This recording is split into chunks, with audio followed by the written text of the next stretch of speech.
Hoy, wag kang mambabato ha. Wag mong babato ha. Iano kita sa gwardiya doon.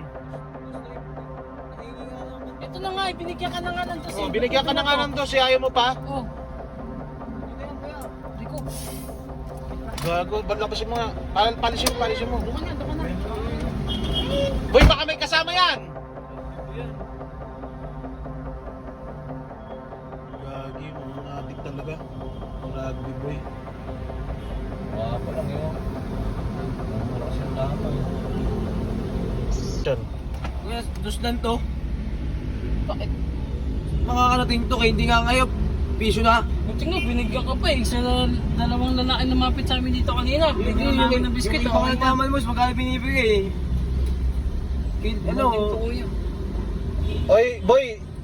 Binigyan ka na ng barya ha. Huwag ka nang umabuso. Sa mga karating to kuya, yung 2 pesos. Yung 2 pesos sa mga karating to. Hindi, buti nga. Binigyan ka nga eh.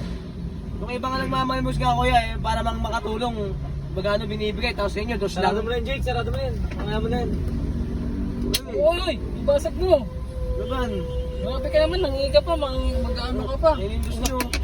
Ayos ka. Ang bastos mo ha. Sarado mo yan. Sino ba yung taong yan? Ang pakapastos. Naka-addict yata. Ayan, Hindi ayan, naman oh. yata Ayan, ginagamit oh. niya yung ano. Ang gago. Pinaka-rugby niya lang yata yan. Oh, umikot pa. Wala kasi akong barya eh. Nagalit tuloy sa tas mga anak. Walang ko lang, bibigyan ko ng demo yan.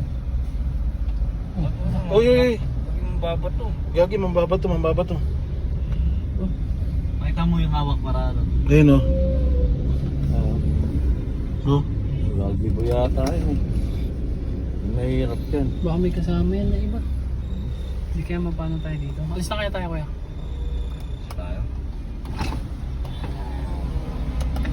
Hoy, wag kang mambabato ha. Wag mong babato ha. Iano kita sa gwardiya doon. Nangingi nga ako ng pantalon. Ito na nga, binigyan ka na nga ng 12. Oh, binigyan ka na nga ng 12, ayaw mo pa? Oh, Yun na yan kuya. Rico. Gago, labasin mo nga.